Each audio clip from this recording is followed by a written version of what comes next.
देश में जो माहौल चल रहा है, कई सालों से चल रहा है, जो एजेंसीज हैं उनको एक टूल की तरह, एक औजार की तरह, हथियार की तरह इस्तेमाल किया जा रहा है। कोई भी विपक्ष का नेता, कोई भी विपक्ष का कोई लीडर अगर बीजेपी के जुल्म जबर के खिलाफ बोलता है तो उसके घर पे ईडी आती है, उसके घर पे सीबीआई आती है, इनकम टैक्स आती है, और ये अनडिक्लेयर्ड इमरजेंसी की तरह देश के हालात हो गए हैं।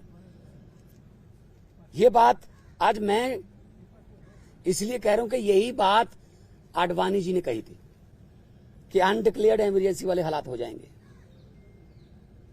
तो आज हालात वही हैं। गवर्नर, जहां इनकी सरकार नहीं है वहां गवर्नर के जरिए, राज्यपालों के जरिए तंग किया जा रहा है। मैं भी उसका पीड़ित हूं। एक केरला के मुख्यमंत्री अभी जंतर मंतर पर आके गए, तमिलनाडु के मुख्यमंत्री अपने गवर्नर से तंग है, उनका गवर्नर भाषण ही नहीं पढ़ता, उनका लिखा हुआ विधानसभा में जो पढ़ना होता है बजट सेशन में। ममता दीदी को हर रोज तंग किया जा रहा है। हेमंत सोरेन को गिरफ्तार कर लिया। दिल्ली में अरविंद केजरीवाल साहब को जब भी कोई काम करते हैं एलजी टांग अड़ाता है बीच में। सुप्रीम कोर्ट के जरिए सरकार चलानी पड़ रही है। हम भी सुप्रीम कोर्ट में पहुंचे हुए हैं। आरडीएफ का पैसा 5500 करोड़ रूरल डेवलपमेंट फंड का पंजाब का रोका हुआ है। नेशनल हेल्थ मिशन का पैसा रोका हुआ है।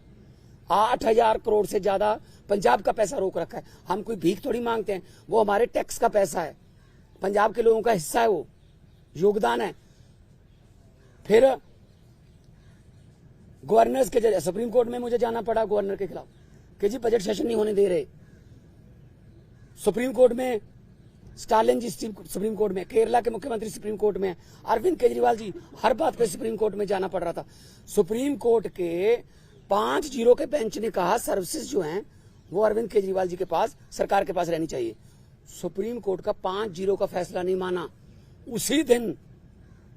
उसी दिन ऑर्डिनेंस जारी करके कहते नहीं, अरविंद केजरीवाल को काम नहीं करने देंगे हम। क्या अस्पताल बनाने वाला, आज दिल्ली में अस्पताल बनाने वाला, जिसने पूरे देश में हेल्थ क्रांति लेके आई, पैरासीटामोल की छोटी सी टैबलेट से लेके 40-50 लाख जो टेस्ट हैं फ्री हैं। आप लोग भी जाते होंगे, आपके रिश्तेदार, भगवान ना करे कोई ऐसी बीमारी हो। अस्पताल बनाने वाला जेल के अंदर सत्येंद्र जैन। दिल्ली में स्कूल बनाने वाला, जिसने लाखों बच्चे, गरीबों के बच्चे नीट, एमबीबीएस, आईआईटी में जाने योग्य कर दिए, मनीष सिसोदिया जेल के अंदर है। राज्यसभा में मोदी जी के खिलाफ उठ के बोलने वाला संजय सिंह अंदर है। अभी अरविंद केजरीवाल साहब को ले गए। मतलब मुझे समझ नहीं आती कि देश में लोकतंत्र है कहां है। टीवी पत्रकार कोई अगर ऐसी रिपोर्टिंग कर दे, पत्रकार को पकड़ के लेके जाते हैं। कोई यूट्यूबर के बारे में, कोई यूट्यूब वाला कोई बोल दे कुछ, उसके लिए कानून लेके आए, ये आपका कंटेंट जो है ये भड़काऊ है, हेट स्पीच माना जाएगा इसको। सबसे ज्यादा हेट स्पीच कौन देता है देश में?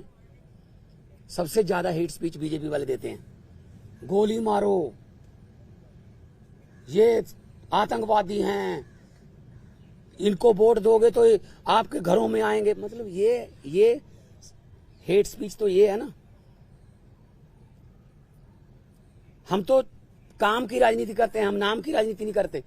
मैं पंजाब का 2 साल हो गए मुख्यमंत्री बने हुए। 2 साल में 43,000 सरकारी नौकरी देके आपके सामने खड़ा हूं। 2 साल में हमने 829 आम आदमी क्लिनिक बना दिए। 1.25 करोड़ से ज्यादा लोग वहां पे आके दवाई लेके ठीक होके चले गए। क्या ये काम नहीं करनी चाहिए हमें? वो आम आदमी क्लिनिक को बंद कराने के लिए नेशनल हेल्थ मिशन का पैसा रोक रखा है। ये ना बनाओ जी, फिर 26 जनवरी की परेड में पंजाब की झांकी नहीं हुई। क्यों जी? आजादी में 80% योगदान हमारे बुजुर्गों का, हमारे पुरखों ने कुर्बानियां दी। और 15 अगस्त और 26 जनवरी आप पंजाब के बिना मना लोगे? कैसे मना लोगे? How dare you are. किसने, वो होते कौन है शहीद भगत सिंह की झांकी को, जिसमें शहीद भगत सिंह, करतार सिंह सराभा, लाला लाजपत राय, मदन लाल ढींगरा, जलियांवाले बाग का कांड, जिसमें वो थे झांकी में, उनको रिजेक्ट करने वाले ये कौन होते हैं? ये भगत सिंह से बड़े हो गए, जिन्होंने देश लेके दिया, अब उन्हीं के खिलाफ कर रहे हैं। मुझे तो ये शक है, अगर इनका बस चले तो ये राष्ट्रीय गीत जन गण मन से पंजाब का नाम निकाल देंगे। अगर इनका बस चले तो इतनी नफरत करते हैं ये पंजाब को। और पंजाब वो है जो पूरे देश का पेट भी पालता है। 532 किलोमीटर हमारा बॉर्डर है पाकिस्तान के साथ। हमारे बेटे आज कारगिल से लेके पंजाब के लड़के खड़े हैं सीना तान के। कोई भी दुश्मन की तरफ से कोई गोली आती है, सबसे पहले पंजाबियों का सीना है। तो ये इतना हमें नफरत करते हैं। अब अरविंद केजरीवाल ने क्या किया? हम कहते रहे कि ये गिरफ्तार करेंगे, बहाना ढूंढ रहे हैं। मुझे ये बता दीजिए टाइमिंग क्या है? ये क्या चाहते हैं? विपक्ष का कोई भी नेता इस इलेक्शन में चुनाव प्रचार ना कर पाए, ये इलेक्शन छीनना चाहते हैं। 3 दिन पहले रशिया में क्या हुआ? 88% वोट पुतिन।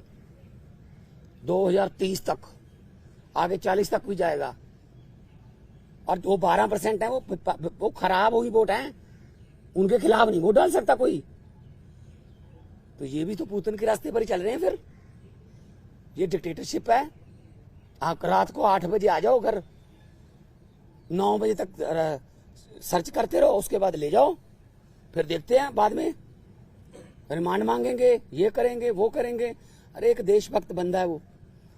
अगर पैसे कमाने होते, IRS ऑफिसर है Arvind Kejriwal, commissioner income tax का, उनकी पत्नी भी IRS commissioner, Indian revenue service में। पैसे कमाने होते तो अपनी अच्छी भली नौकरी क्यों छोड़ते? तो इनको यही लगता रहता है कि हमारी तरह सारे ही, देखो साधु को सभी लोग साधु लगते हैं, चोर को सब चोर लगते हैं।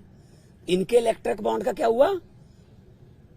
8,000 करोड़ के आसपास जब इलेक्ट्रिक बॉन्ड निकले हैं, कहते वो तो चंदा है। अच्छा, अगर कोई अच्छे काम करे कहते नहीं तेरा धंधा है।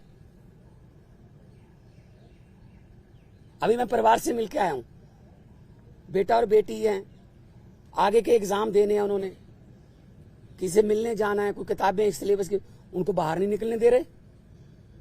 रिश्तेदारों के फोन आ रहे हैं, ये पुलिस से परमिशन लेनी पड़ रही है कि सर प्लीज इनको भेज दो अंदर। नहीं जी, 2 बंदों को ही भेजेंगे, ये 4 हैं। हद है। बच्चों का क्या कसूर है जी? उनकी पत्नी का क्या कसूर है जी? तो ये सब कोई इनका किसी, मुझे ये बता दीजिए किसकी मानते हैं ये? सुप्रीम कोर्ट की मानते हैं? नहीं मानते। इलेक्शन कमीशन की मानते हैं? नहीं मानते। CBI की मानते हैं? नहीं मानते। नीति आयोग की मानते हैं? नहीं मानते। ये तो कमाल है। मतलब मैं ही मैं, हर जगह मैं ही मैं। सो ये बहुत ही निंदनीय है। आम आदमी पार्टी अब छोटी पार्टी नहीं है। 10 साल में राष्ट्रीय पार्टी बन गई। 10 साल में 2 राज्यों में हमारी सरकारें हैं। 10 हमारे राज्यसभा के मेंबर हैं, 1 हमारा लोकसभा का मेंबर है, 5 MLA हमारे गुजरात में हैं, 2 MLA हमारे गोवा में हैं, मध्य प्रदेश में सिंगरौली में हमारी मेयर है, और चंडीगढ़ का मेयर हमारा है। और वो तो पता होगा ना चंडीगढ़ का मेयर कैसे बना? फिर वो तो पता ही होगा ना कि ये डेमोक्रेसी है। फिर कैसे गिन रहा था वो? 36 वोट गिनने थे, 36 वोट गिनने थे, 36 वोट। कैमरे लगे हुए थे। कैसे गिन रहा था? ऐसे वोट देख के। जब सुप्रीम कोर्ट गए तो जस्टिस साहब ने कहा कि दिखाइए कहां है वोट। ये वो 8 के 8 वोट उन्होंने वैलिड करार दिए। और पहली बार हुआ है जुडिशियल हिस्ट्री में कि कोई मेयर का नाम सुप्रीम कोर्ट ने जारी कर दिया कि ये मेयर होगा। तो अगर 36 वोट में से 8 वोट खराब कर दिए, मतलब ऑलमोस्ट 25%। मुझे इस बात का कोई हैरानी या खुशी नहीं है कि हमारा मेयर बन गया। मुझे इस बात की बहुत चिंता है कि 36 वोट में से 8 खराब कर दिए। अभी 4 जून को 92 करोड़ वोट गिने जाएंगे, उनमें क्या करेंगे? ये वोट कहीं डलता है, जाता कहीं और है, जीतता कोई और है। ये इन्होंने इलेक्शन को ऐसे समझ रखा है जैसे बस अब हमारा ही काम है। हम कहते रहे, पिछली बार भी अरविंद केजरीवाल जी ने कहा था कि अगर ये आ गए ये संविधान बदल देंगे, और बाबा साहब का, डॉक्टर भीमराव अंबेडकर जी का संविधान बचाना है। अभी जो देश में चल रहा है पूरी दुनिया देख रही है, उसको सबको पता है, लेकिन ऐसे किसी पड़ोसी या किसी विदेशी राष्ट्रपति से कहलवा लेना कि you are the most famous prime minister of the world. और अभी किसानों की समस्या थी, हरियाणा के बॉर्डर पे रोक लिया। पत्रकारों ने मुझसे पूछा, मैंने कहा जी, वो कहते दिल्ली क्यों आते हैं किसान? मैंने कहा जी मोदी जी दिल्ली क्यों आए फिर अहमदाबाद छोड़ के? कहते जीत के आए हैं। मैंने कहा जो जहां जीत के आएंगे वो देश का राज करने के लिए, तो वहीं पे आएगा सारा देश, उनको दिल्ली क्यों नहीं आने देते? मैं लाहौर भेजूं उनको? लाहौर से ज्यादा तारें लगा दी थी, लाहौर वाले बॉर्डर पे पाकिस्तान ने तार नहीं लगाई हुई, हमारे वालों ने लगाई हुई है, उनको क्या जरूरत है? कहते अपनी तरफ लगा लो। तो ये किसानों की समस्या तो हल नहीं करते।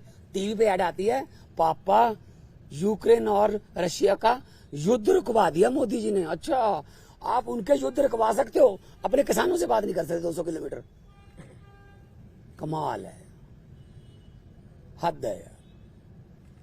ये डेमोक्रेसी नहीं है।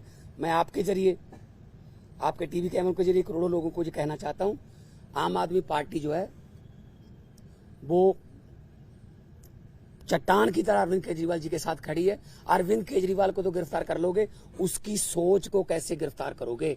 अरविंद केजरीवाल एक व्यक्ति नहीं है, अरविंद केजरीवाल एक सोच है। हम चट्टान की तरह उनके साथ, मैं भी अपना काम छोड़ के आया उनके लिए।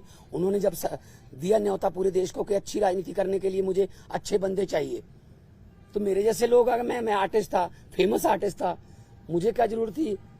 मुझे भी बीच बीच में गालियां देते रहते हैं, बीजेपी वाले गालियां देते रहे, कांग्रेस। मतलब असल में क्या है, इनको दुख इस बात का है कि आम घरों से बेटे बेटियां जीत कर हमारी कुर्सियों पर क्यों बैठ गए, ये पंगा है। मान साहब, आप कह रहे हैं कि सीएम के तहत पार्टी और सरकार का दिल्ली में क्या होगा? मुख्यमंत्री बदले जाएंगे, पार्टी का चीफ बदले जाएंगे, या वही रहेंगे? नहीं, पार्टी के ऊपर बड़ा संकट है। और कोई संकट नहीं है। पार्टी देखो, हम वो पत्ते नहीं जो शाख से टूटकर गिर जाएंगे। आंधियों को कह दो अपनी औकात में रहें। सो पार्टी कुछ नहीं हुआ, पार्टी और मजबूत होकर निकलेगी। मैं आपको कह रहा हूं कि अरविंद केजरीवाल एक व्यक्ति नहीं, एक सोच है। इतने 10 सालों में देश में करोड़ों केजरीवाल पैदा हो चुके हैं, उनको कहां गिरफ्तार करोगे? सारे बढ़ाएंगे हम मिलके। बीजेपी की तरफ से कहा जा रहा है कि पंजाब में आम आदमी पार्टी टूट जाएगी, यूनिट अलग हो जाएगा, दिल्ली में सरकार गिर जाएगी, इस तरह के स्पेकुलेशंस को। देखो भाई साहब, जब इनको सोचना ही इन्होंने दिन रात यही है, किसकी सरकार गिरानी है, किसकी तोड़नी है, किसके एमएलए खरीदने हैं, अभी तक यही तो करते आए हैं।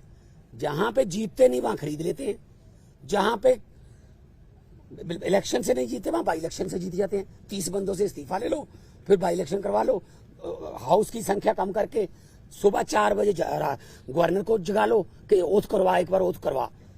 ये तो ट्रंप ने मेरे ख्याल में सलाह नहीं पहले मांगी होगी, वरना ट्रंप को भी पिछली बार ये ओथ दिलवा लेते कि एक बार तू ओथ ले, बाकी बाद में अमित शाह जी को भेज देंगे, वहां ठीक कर लेंगे। देखो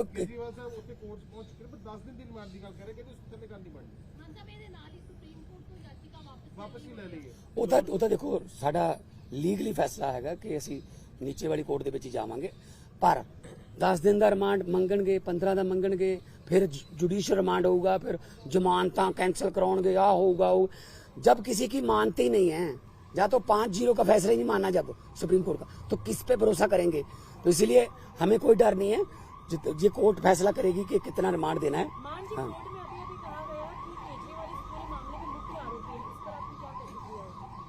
केजरीवाल क्या कहा? असल में बीजेपी को खत्म करने में मुख्य आरोपी वही है। बीजेपी को डर ही वही है कि यार केजरीवाल अगर आ गया ना, ये हमें इससे डर है। उनको कांग्रेस से क्या डर? उनको बाकी पार्टियों की पता नहीं कितने इतनी बड़ी बड़ी फाइलें बना के रखी हुई हैं, झूठी सच्ची बना के रखी हुई हैं। एक ही पार्टी है जिससे बीजेपी को डर लगता है, आम आदमी पार्टी, क्योंकि इतना तेजी से जा रही है आगे। तो इनको लगता है यार ये जहां भी जाते हैं, तो अभी पंजाब में देख लेंगे, पंजाब में हमने कहा है 13-13 का, अभी दिल्ली में अच्छा जा रहा है, अभी कुरुक्षेत्र में, गुजरात में, हम सब जगह पे जाएंगे। तो इसीलिए उनको मुख्य आरोपी लग रहा है। जो भी भारतीय जनता पार्टी के लिए खतरा है वो मुख्य आरोपी है। इंडिया अलायंस के बड़े लीडर्स आज इकट्ठा हो रहे हैं। इंडिया अलायंस के बड़े लीडर्स की मीटिंग है अरविंद केजरीवाल की गिरफ्तारी को लेके। अब वो चिंतित हैं कि पहले हेमंत सोरेन की गिरफ्तारी हुई, अब अरविंद केजरीवाल की हो रही है, तो इकट्ठा स्ट्रैटेजी बनाने की तैयारी में है क्या आप लोग? बिल्कुल बिल्कुल मीटिंग करेंगे, मैं भी उस मीटिंग में जाऊंगा। पहले भी मैं सभी मीटिंगों में जाता रहा हूँ, अरविंद जी के साथ जाता रहा हूँ मैं, चाहे बेंगलोर हो, मुंबई हो, पटना हो। तो इंडिया अलायंस में जो मीटिंग होगी उसमें, क्योंकि ये मामला अकेला अरविंद केजरीवाल का नहीं है, ये मामला डेमोक्रेसी को बचाने का है, ये मामला लोकतंत्र को बचाने का है। 2 घंटे कल पूरी छानबीन चली है, कहते हैं कि निकल के कुछ नहीं सामने आया, पर फिर भी है परिवार ने मान साहब भी दसो। परिवार हौसले चाहे देखो, केजरीवाल साहब की जो पत्नी है, उन्होंने कोई पहली बार नहीं ऐसा देखा, रामलीला ग्राउंड से पार्टी निकली, कितने दिन अनशन चलते रहे, जेल में भी पहले जाते रहे। तो ये ऐसी बात नहीं है कि परिवार में कोई शिकन नहीं है। हाँ, लेकिन आम आदमी पार्टी को जो ये कह रहे हैं कि डीरेल कर देंगे, प्रचार नहीं करने देंगे, ये इनकी गलतफहमी है। क्योंकि प्रचार में तो हम दुगना तिगना जो जोश है उसके साथ जाएंगे। और हमारे सभी अभी मैं जाऊंगा अपना गोपाल राय जी से, पंकज गुप्ता जी से, सबसे जो है हमारी पीएसी है, हाई कमांड है, उनके साथ मीटिंग करूंगा। अभी ये आज शाम तक फाइनल कर लेंगे, आज शाम तक फाइनल कर लेंगे। इंडिया अलायंस के कौन से नेता दिल्ली आ सकते हैं, मीटिंग करनी है, पीसी करनी है, जो भी हम करेंगे। लेकिन हम इस कितना है, हमारा अलायंस जो है वो बिल्कुल मजबूत है। अलायंस के पूरे साथियों ने विरोध भी किया है, और आने वाले दिनों में और ज्यादा हम इलेक्शन कमीशन को भी लिखेंगे कि एक नेशनल पार्टी के नेशनल कन्वीनर को आप पकड़ के आप उस समय जब प्रचार करने जा रहा है, तो ये क्या डेमोक्रेसी हो गई? आपने शिवसेना तोड़ दिया, आपने, है जी, आपने शरद पवार की पार्टी तोड़ दी, ठीक है, आपने जो चाहते हो कि इसको तोड़ दो, इसका चुनाव चिन्ह छीन लो, इसका ये छीन लो, ये छीना छपटी ज्यादा देर नहीं चलती। मैं इतना झूठ चल रहा है देश में, मैंने पार्लियामेंट में भी कहा था, ये क्या कर रहे हैं, ये देश को तोड़ने की बातें कर रहे हैं। ये देश के टुकड़े, असल में टुकड़े टुकड़े गैंग ये हैं जो देश को तोड़ने की बातें कर रहे हैं। मैंने पार्लियामेंट में बोला था कि लंबे सफर को मीलों में मत बांटिए, कौम को कबीलों में मत बांटिए, एक बहता दरिया है मेरा भारत देश, इसको नदियों और झीलों में मत बांटिए। हमारी पार्टी जो है वो बहुत जोश में है, जगह जगह पे आज पूरे देश में विरोध भी किया है। और अरविंद केजरीवाल इस संकट के समय से बड़े नेता बन के उभर के आएंगे, और लोगों को आज पता चल गया कि कैसे ये दमनकारी नीतियां जो इनकी बीजेपी की हैं, कि लोकतंत्र में अगर हम नहीं जीते, जो जीत गया उसको दबा लो, ये चलेगा नहीं। आपके ऊपर ज्यादा जिम्मेदारी आ गई, क्या लगता है कि आप उस भूमिका में होंगे, केजरीवाल जी वाली भूमिका में? नहीं, देखिए पता क्या, मैं पहले भी जाता रहा हूँ, ऐसी कोई बात नहीं है, मेरे लिए कोई नई बात नहीं है। अरविंद जी मेरे पे बहुत, मेरे बड़े भाई हैं, वो बहुत यकीन करते हैं, और जाएंगे जहां भी मुझे, हमें मौका मिलेगा। आने वाले दिनों में गुजरात भी जाऊंगा, कुरुक्षेत्र भी जाऊंगा, आने वाले दिनों में जहां जहां मुझे पार्टी ने कहा मैं जाऊंगा। मैं पार्टी का वफादार सिपाही हूँ। पंजाब की सरकार पे जो असर पड़ेगा इस चीज का, मान साहब सारी जिम्मेदारियां बड़ी यार भाजपा दी किन्नियां सीटां ने पंजाब च दसी, किन्नियां ने दस हैं? 2। अब 117 में से 2 हैं, 92 वालों को सवाल पूछ रहे हो आप कि भाजपा कहती है ये होगा। ये ख्याली पलावा उनके, ये आम आदमी पार्टी के जो हमारे एमएलए है ना, वो बिकाऊ नहीं है। बिकाऊ कीमत उसकी लगती है जो मंडी में हो। हमारा जो एमएलए हैं, हमारे जो पार्टी के वॉलंटियर हैं, वो बिकाऊ नहीं है, वो मंडी में ही अवेलेबल नहीं है। कीमत क्या लगाओगे उनकी?